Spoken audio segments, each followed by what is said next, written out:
Some Pokemon are best suited for formats with restricted legendary Pokemon.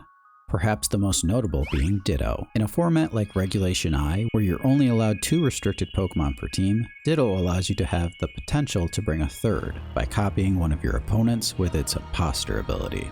This can be exceptionally powerful against restricted Pokemon like Zamazenta and Zacian, who have abilities which give them a defense boost and an attack boost respectively. Ditto copies those boosts when he initially transforms with Imposter, and then receives an additional boost when Dauntless Shield or Intrepid Sword activates. Knowing this, I decided to bring Ditto along with Calyrex Ice Rider and Miraidon to a Japanese ladder tournament. Today, I present to you 3 Regulation I matches from that tournament, featuring Calyrex Ice Rider and Miraidon versus Calyrex Shadow Rider and Zamazenta, Calyrex Shadow Rider and Koraidon, and Koraidon and Terapagos. Hello everyone, this is VGC Mike back again with more Regulation I content. I'll be continuing to battle with my Calyrex Ice Rider Miraidon team. If you guys have any questions about the team, feel free to check out my last 2 videos where I do a more in-depth breakdown of the team and feature more matches. You can also leave any questions in the comments below and I'll get back to you as soon as possible. And if you like this type of content, it would really help me and this channel out a lot if you're able to like the video and subscribe. I've been building a playlist of videos to help people prepare for Regulation I, and I'm going to be adding to it all season long. But with that out of the way, let's battle.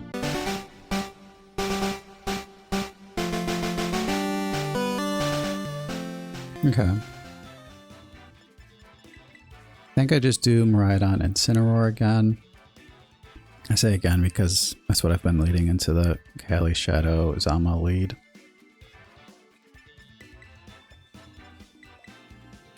And we definitely want Ditto.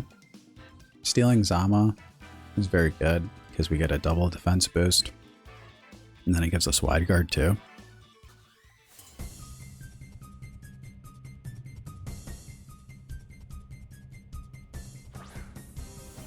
Okay.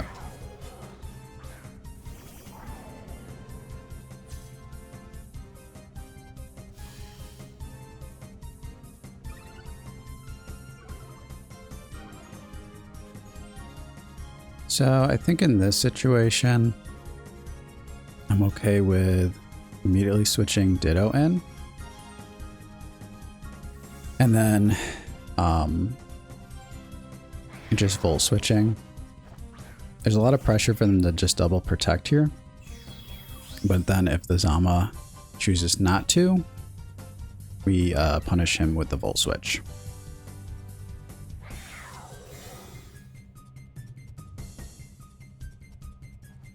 Okay. So we have a Zamazenta now.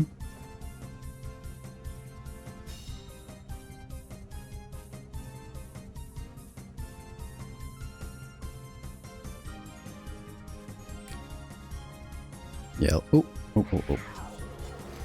Let's Volt Switch and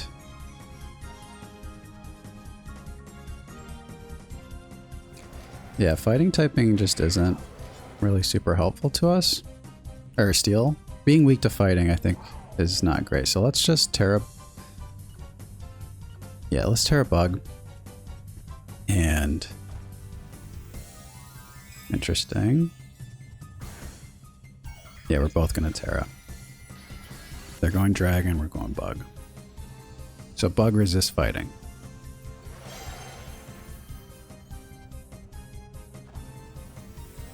Volt Switch still does decent damage to Zama though.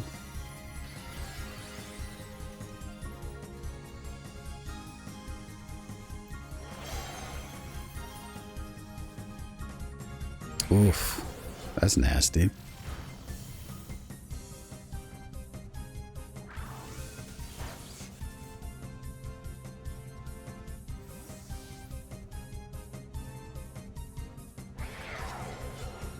I mean, Incineroar just gets cooked here if they go body press into the Miraidon slot. Kind of okay with Calyrex, to be honest.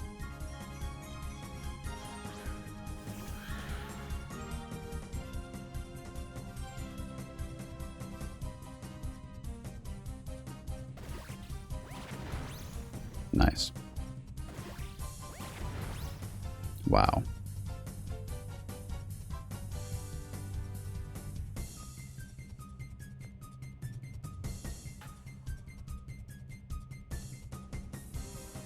Yeah. Ruination is kind of crazy. Okay. Do they just go after Cali? Oh, Sucker Punch. Cool.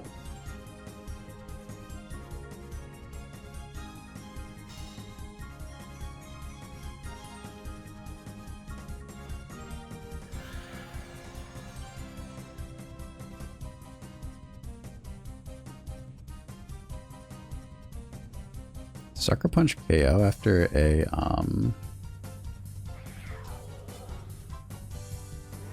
I guess I'm just gonna go for it.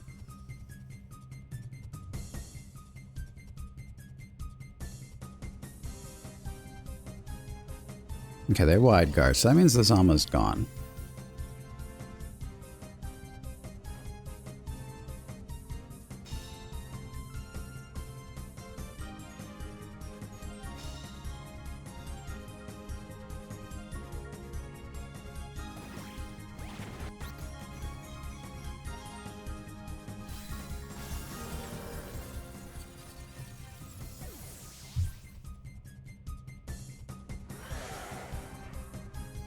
They Ruination again on Calyrex.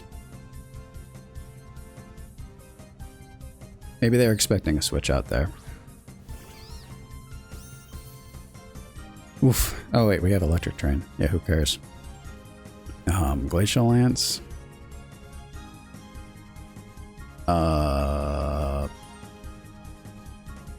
Heavy Slam?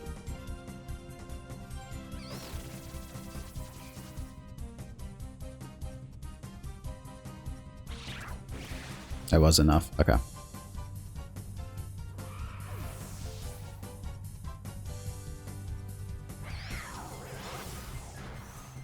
Okay. Okay, well that sucks. Electricity's gone. Okay, that means we're bringing in our Miraidon again.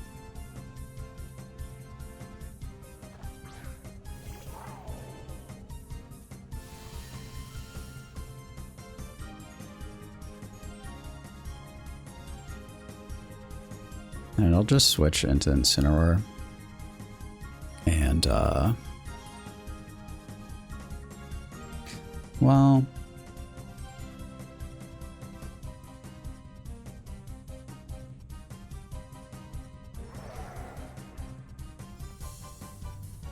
I think I'll do it like this, actually.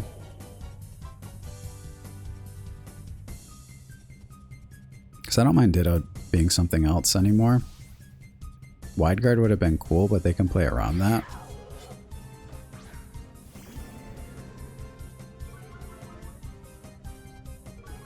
If we copy the Calyrex later. Okay.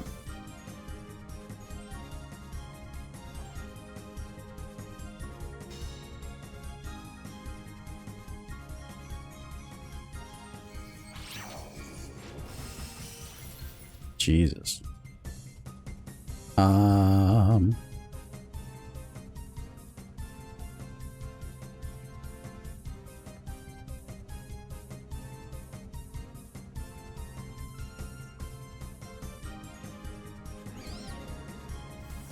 Yeah, getting the Sucker Punch could be cool even if we are -1.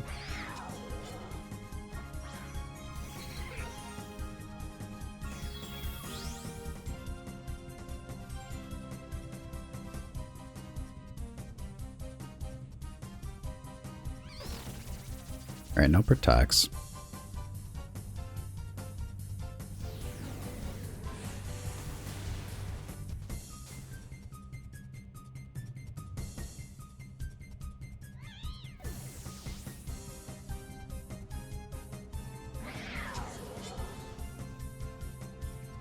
Ruination on Incineroar, that actually is brutal.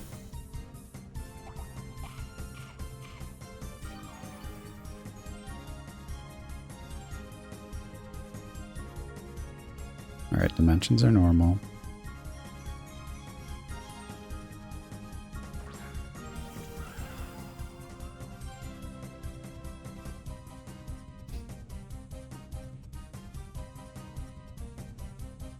We both use Tera.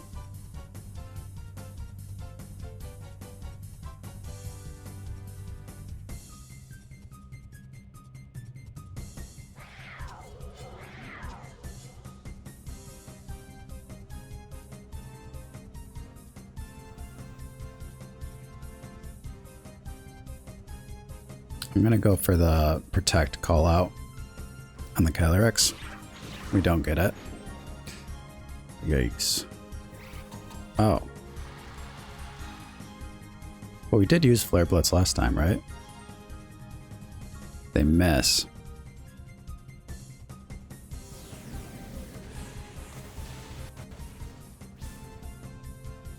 Okay.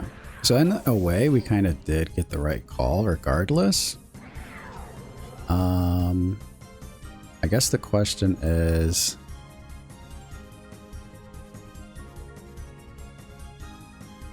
does Calyrex actually knock out? Does Calyrex actually knock out Incineroar from this range? Wow, that wasn't a crit either. Okay, I mean I know Calyrex. Yeah, we have the ability and everything. That Icicle Crash miss is really bad.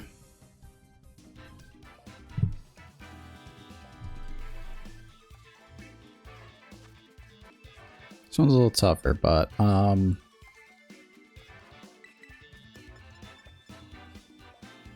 think I'm okay with this. The Farigiraf lead I don't feel like is necessary just because they don't even have priority. So Fake Out seems like a better option.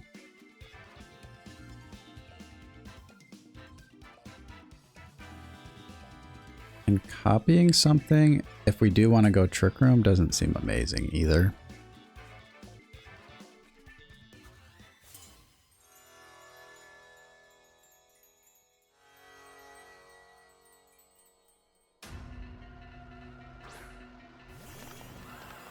Okay.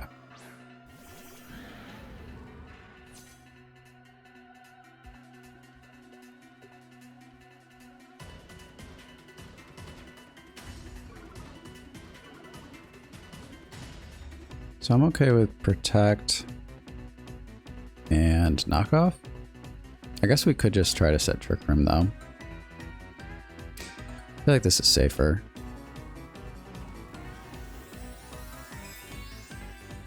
We could just do it next turn, assuming that they don't target down Incin. I feel like they have to go after Calyrex though a little bit, otherwise we're just gonna get Trick Room and win the game. Yeah, they're like hard going after Calyrex here.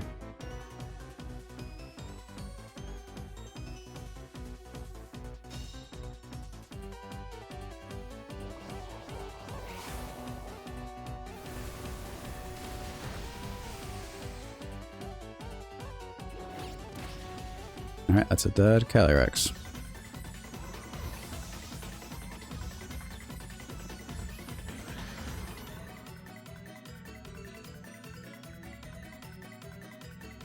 The Focus Sash was not on Calyrex.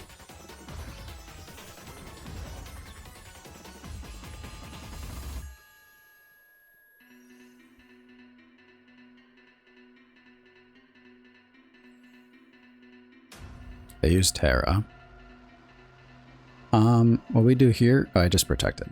I just protected, right? Okay. This is what we do. We switch to Iron Hands. And then we Parting Shot on the Chiyu. As long as they don't somehow get a crazy double KO here, which they shouldn't because the Chiyu is Scarfed.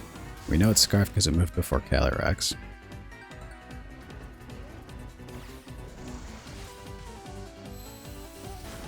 Okay.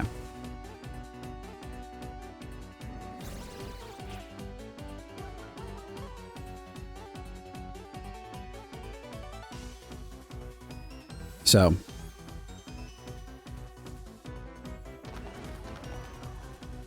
there is one very sad scenario in, that could happen here, and that is Dark Pulse Flinch. So we're going to fake out Koraidon.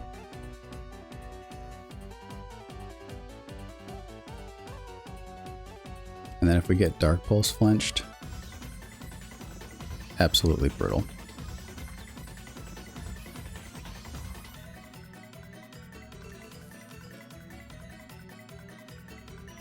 Let me make sure I didn't undo anything there. Fake out Koraidon. Trick Room.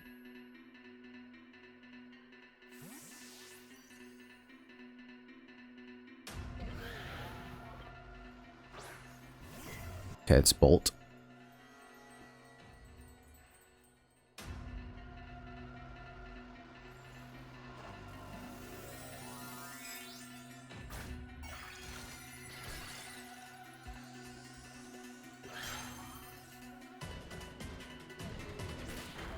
Okay, a little damage.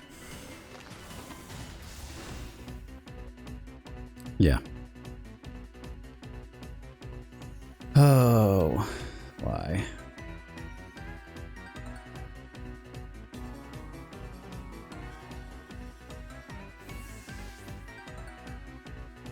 Okay.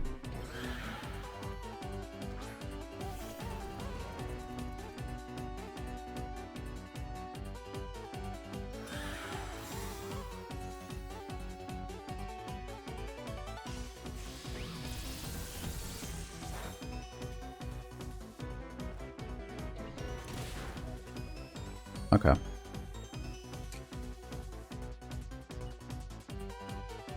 This is rough.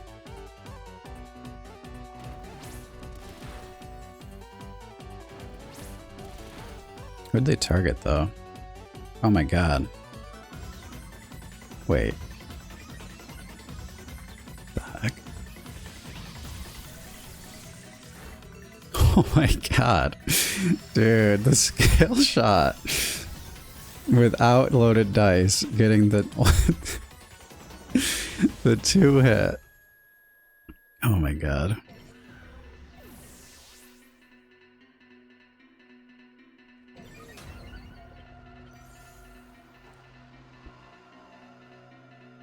I mean, I don't feel bad about anything because they flinched me. That's a 10% chance. I think getting a 2 hits on a scale shot without the loaded dice is actually very likely. It's not, if I'm remembering correctly, it's not like there's a 20% chance. Well, actually it would be 25% chance to get 2, 3, 4, or 5. I think it's actually more likely. It's like 30% chance to get 2. And then I think it's also more likely to get 3. If I'm wrong about that, let me know. But I think that's how it is. But regardless, I mean, that's pretty funny. I mean, I guess it actually was probably better than, what is it called? Flame Charge? Because I was fire typing. But still, that's pretty funny. Koraidon Pagos. So this I do think draft is pretty good because they have the fake out spam. And I can either go Iron Hands. Incin still feels probably better to me because we have at least 2 decent intimidate targets, potentially 3 if the Koraidon's Life Orb. And then we don't have to worry about getting burned by a Volcarona. But I'd say our overall game plan is to obviously sweep under Trick Room. Tera is going to be most likely on the Calyrex.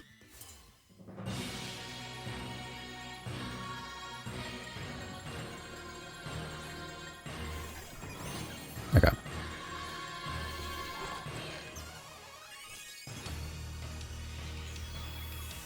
Fine with this. Could be taunt, but looking at their lineup, I would guess this is Assault Vest Rillaboom because I don't really. I do not see an Assault Vest user. So let's do this and this. Okay, cool. Protect would have been annoying there. Glad we don't have to deal with that.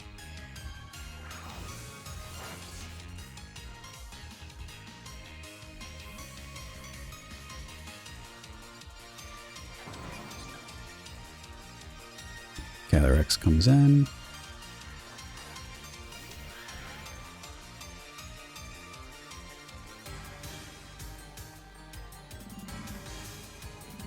Yep, they U-turn.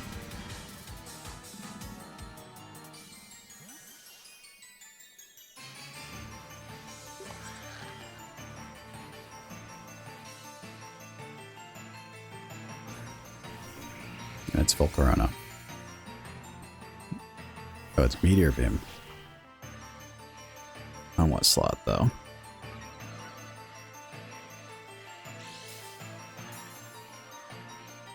Okay, definitely prefer that.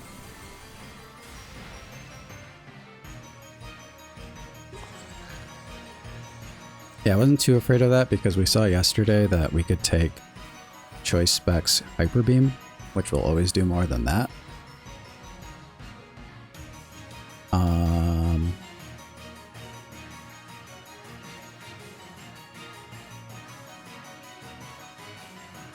Yeah, let's just Glacial.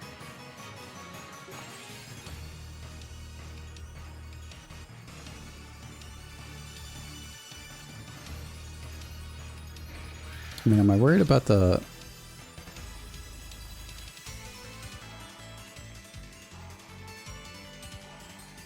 Potential for burn is a little scary.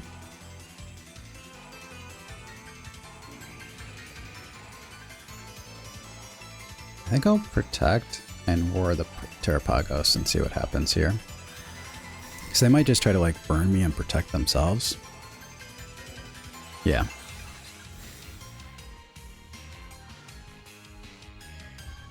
Yeah, that's exactly what I did not want to see.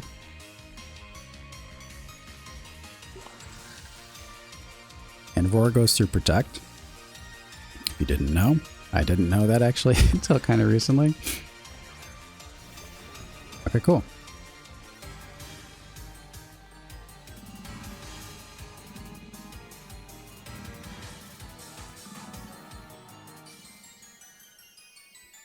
And now we very much go for Terrifier, Glacial Lance, and I'm totally fine with just using Helping Hand here.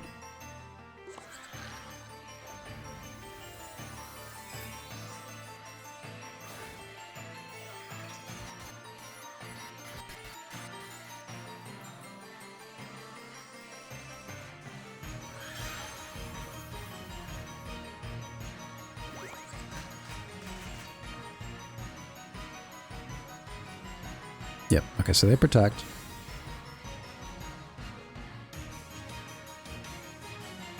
I don't know if they're going to go for the Will-O-Wisp again. That would be super ideal. Okay. Yep.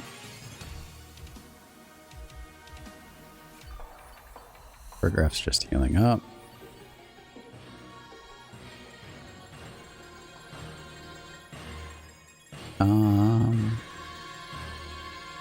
Yeah, no real reason to switch out in my opinion.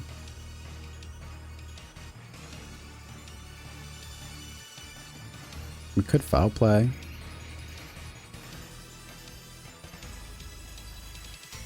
I wonder if Foul Play does more damage. I guess it does if they might Tera Koraidon, to be fair, just because the Pagos its setup move is Meteor Beam, and we kind of ruined that for them. Okay.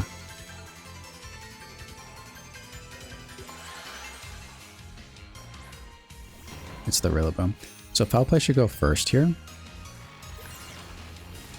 Good chunk. And then Glacial. Okay, so now we're boosted up.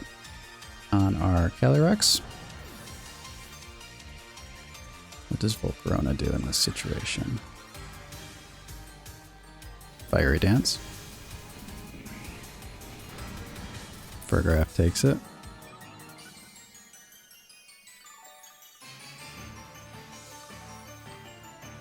So Will-O-Wisp, Fiery Dance.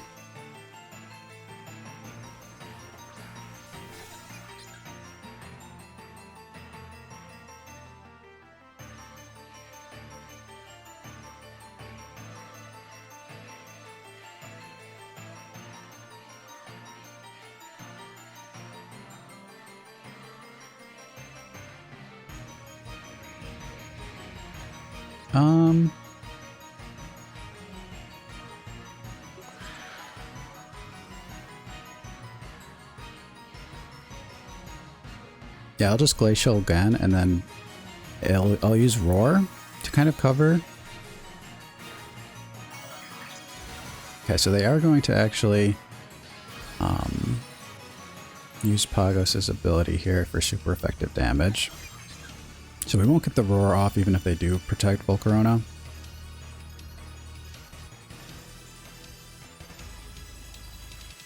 It's just Rage Powder.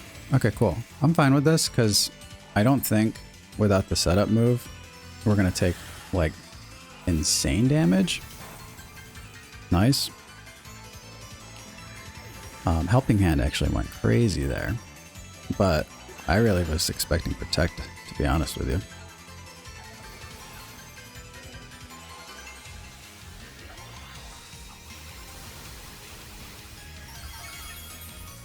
Okay.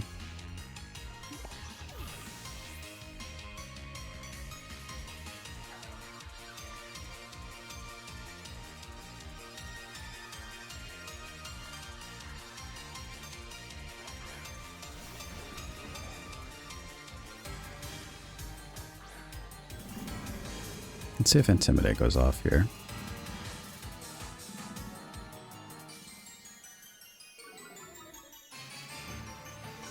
Oh, okay, cool. Cool. So, we'll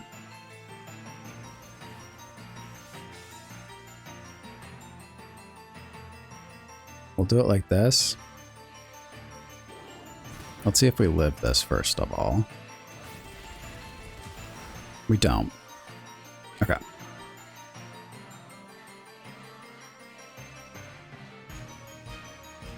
So that's part one.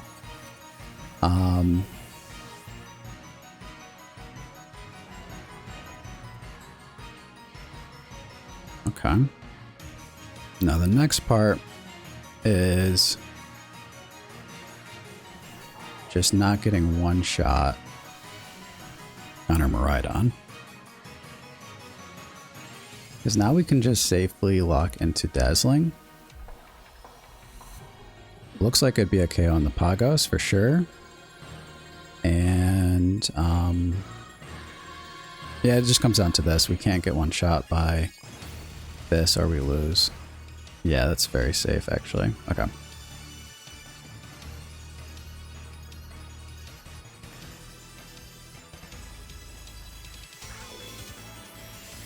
Yeah. Quadruple effective on the Koraidon, and Terapagos was very much damaged at the end there. We did make our life a little harder than it needed to be by not going for the Helping Hand, but yeah, maybe reading into the Protect was a little too... I don't know, I really didn't want to be sitting there if they just like double protected. Maybe Volcarona didn't have Protect though. I mean, it had Fiery Dance, Will-O-Wisp, and Rage Powder. We never did see the last move. Could have been Covert Cloak without Protect. That actually kind of makes sense. And there's a lot of really good support moves Volcarona gets, so I was just kind of concerned about that double Protect, and then since they had the Fiery Dance set up, and then the next turn they could have had the option to use that Tera Starstorm, that could have been a little scary. Alright everybody, that's going to be it for my feature on Miraidon and Calyrex Ice Rider. Thank you for watching.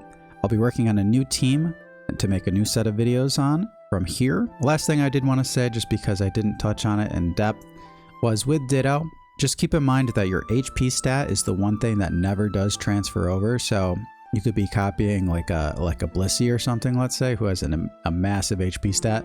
You'll copy all the other stats, but Ditto always keeps its same HP stat. So if you are using Ditto for yourself, like let's say you're not using this team specifically, just make sure you're always using maximum EVs and IVs on your HP stat. Everything else doesn't matter too much. I do recommend still using all your EVs and your defensive stats, just because there are a couple situations where Ditto can get stuck as a regular Ditto. Like for example, if you see a Weezing that has neutralizing gas, you won't be able to use your imposter ability, so you'll have to use the transform move manually. And in that case, if you do need to take a hit for whatever reason, then you would be able to hopefully live that a little easier. And then there's other cases where you might be forced to send Ditto out into a slot where there isn't a Pokemon to copy.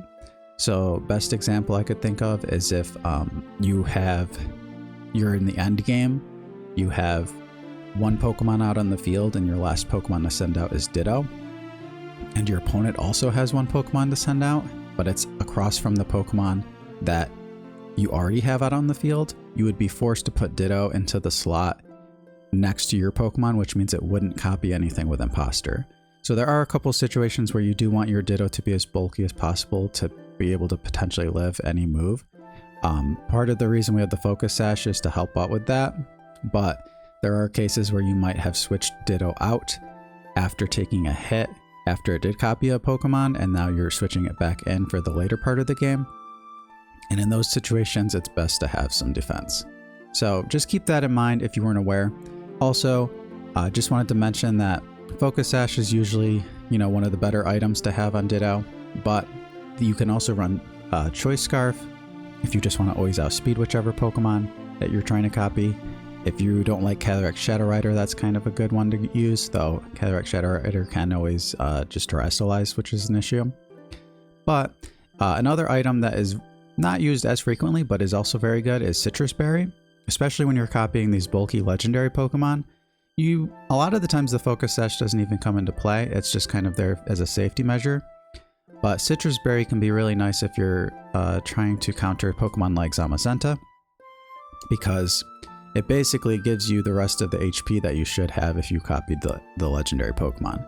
So if Ditto has around 150 HP and the Citrus Berry goes off, you'll get 30% of that HP back. Gives you about 200 HP overall. Now, if you do get one shot, that's not great, but the whole idea there is that you're trying to copy things where you won't get one shot, and then you have more HP that way, which is kind of nice.